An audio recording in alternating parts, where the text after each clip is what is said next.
रविदास महाराज की जय। जय बोलो संत रविदास महाराज की जय।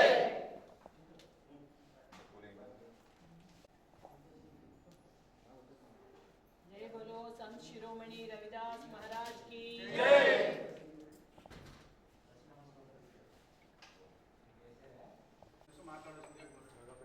అందరికీ నమస్కారం. ముందుగా అందరికీ గురు పౌర్ణిమ శుభాకాంక్షలు.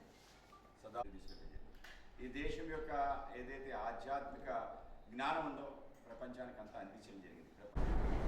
సర్వజన హితాయ సర్వజన సుఖాయ అన్న ఒక నినాదం. అంటే అందరూ బాగుండాలి, అన్ని వర్గాల వాళ్ళు, అన్ని కులాల వాళ్ళు, అన్ని మతాల వాళ్ళు, పేద బడుగు గొప్ప అన్న ఒక తేడా లేకుండా ఒక సామాజిక సమరసతని 15వ శతాబ్దంలోనే సంత్ రవిదాస్ గారు బోధించిన తీరు.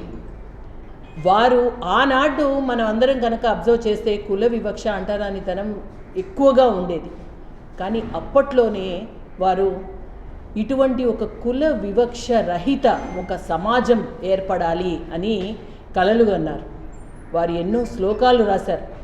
వారు ఒక సమాజంలో 15వ శతాబ్దంలో ఎంతో వివక్షకి గురవుతున్న సమయంలో అటువంటి ఒక సమాజం, ఒక చర్మకారుడి సమాజంలో పుట్టి, అంటే చెప్పులు కుట్టే ఒక వృత్తిలో పుట్టి ఎంతో సమాజంలో వివక్షని ఎదుర్కొంటున్నా కూడా ఆ సమాజం అంతా కూడా కలిసికట్టుగా ఎక్కడా కూడా భేదాలు లేకుండా వివక్ష లేకుండా ఉండే సమాజం ఉండాలి అని కోరుకున్నారు. అప్పట్లో చాలామంది ఒక మత మార్పిడి అనే ఒక ఆయుధాన్ని ప్రయోగించారు. ఏదైతే బడుగు బలహీన వర్గాల పైన ఏంటంటే అదొక వంక.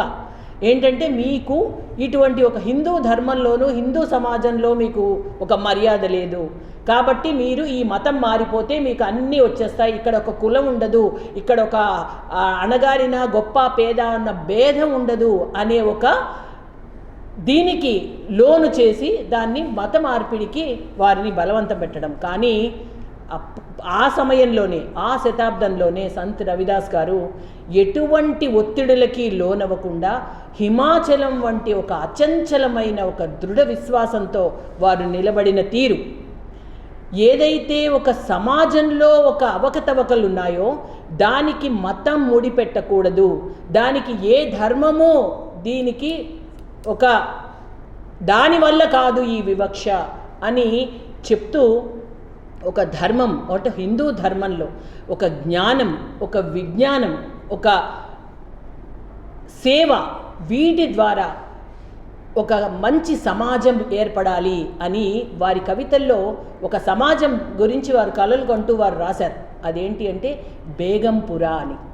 ఆ బేగంపురా అనే ఒక సమాజం రావాలి అని 15వ శతాబ్దంలోనే వారు కలగన్నారు. అంటే ఒక ఆలోచన, వారి యొక్క ఆలోచన తీరు ఆ విధంగా ఉంది. అంటే డ్యూటీ ఈజ్ గాడ్, మనం చేసే వృత్తే భగవంతుడు అని చెప్పి, అని నమ్మి, తను నమ్మిన సిద్ధాంతానికి కట్టుబడి, తను పుట్టిన మతానికి కట్టుబడి, ఎక్కడా కూడా మత మార్పిడులకి లోనవ్వకండి అని ఆ వర్గాలన్నిటికీ కూడా చెప్తూ వారు ఎప్పుడు కూడా ఒక మాట రాస్తారు. అదేంటంటే మన్ చెంగాతో కటౌతీమే గంగా అని వారు రాశారు. అంటే మనసు శుద్ధిగా ఉంటే చిన్న పాత్రలో ఉన్న సాధారణ మామూలు జలం కూడా గంగ నీరుతో సమానము అని చెప్పి వారు రాసిన తీరు. వారు రాసిన శ్లోకాలు గురు గ్రంథ్ సాహిబ్ అని సిక్కుల మత గ్రంథం ఉంది, అందులో కూడా చేర్చబడ్డాయి. అంటే ఎంత ఉన్నతమైన స్వభావంతో వారు ఉన్నారు. అంటే వివక్షకి లోనవుతున్న ఆ సమయంలోనే వారు అంత బ్రాడ్గా థింక్ చేశారు. అంత ఉన్నతమైన భావాలు కలిగిన ఇటువంటి ఆ రవిదాస్ గారి యొక్క చెప్పిన సూచనలు అవి ఆ రోజుల్లోనే చాలా ఒక రాజకుటుంబంలో పుట్టిన మీరాబాయి గారు కూడా వారి శిష్యులు. అంటే అటు గొప్ప పేద తేడా లేకుండా రాజకుటుంబంలో పుట్టిన మీరాబాయి గారు కూడా సంత్ రవిదాస్ గారి శిష్యులు. అండ్ అదే కాదు, మన రాజ్యాంగ రూపకర్త శ్రీ బిఆర్ అంబేద్కర్ గారు పూర్తిగా రవిదాస్ గారి రచనలు ఏ విధంగా ఉన్నాయి, ఎటువంటి సమాజం అయితే వారు కోరుకున్నారో అటువంటి ఒక సమాజం రావాలి అని ప్రత్యక్షంగా వారు రాజ్యాంగంలో వారు రాసినప్పుడు ఈ విషయాలన్నీ దృష్టిలో పెట్టుకుని రాశారు అంటే అది చిన్న విషయం కాదు.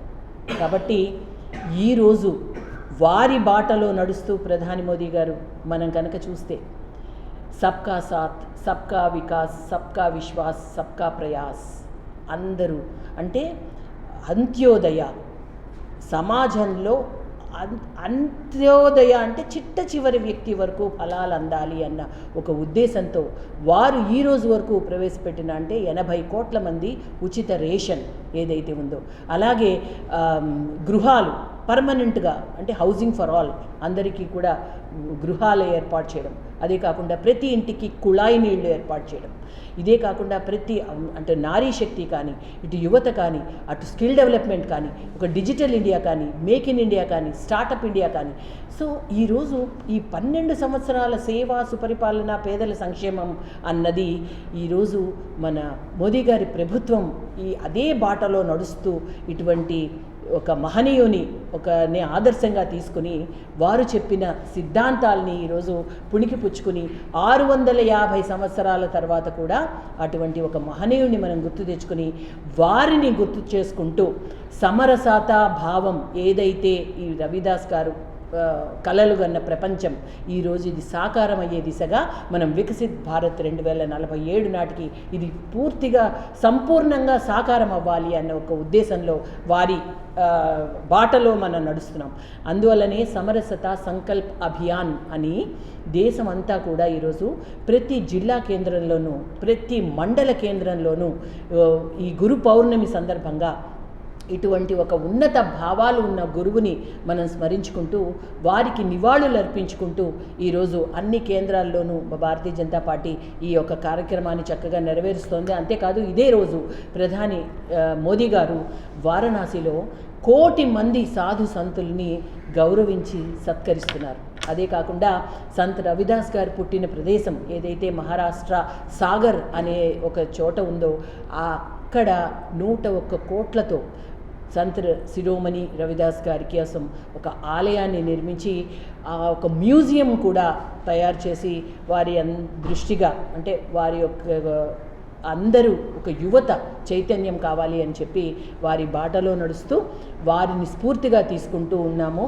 అదే కాదు మన హిందూ ధర్మంలో కూడా అది దాదు పంథీ అనే ఒక సాంప్రదాయం ప్రకారము హిందూ ధర్మానికిలో కూడా వీరు రాసిన ఒక శ్లోకాల్ని జోడించడం జరిగింది. అది పంచతంత్ర అన్న దానిలో వీరు రాసిన శ్లోకాలన్నీ కూడా మన హిందూ ధర్మ గ్రంథంలో కూడా ఇవి చేర్చబడ్డాయి. అంటే ఒక అణగారిన అని ఏదైతే అనుకుంటున్నామో ఒక చెప్పులు కుట్టే వృత్తిలో పుట్టిన ఒక ఆయన వారి యొక్క ఉన్నతమైన భావాలతో ఆధ్యాత్మిక గురువుగా ప్రపంచానికే గురువయ్యాడు అని మేము ఈ విధంగా వారిని స్మరించుకుంటూ గురు పౌర్ణమి సందర్భంగా వారిని దృష్టిలో పెట్టుకుని వారికి ఈరోజు మొత్తం దేశమంతా కూడా అన్ని చోట్ల కూడా ఘనంగా సంత్ శిరోమణి రవిదాస్ గారికి నివాళులు అర్పించుకుంటున్నాం.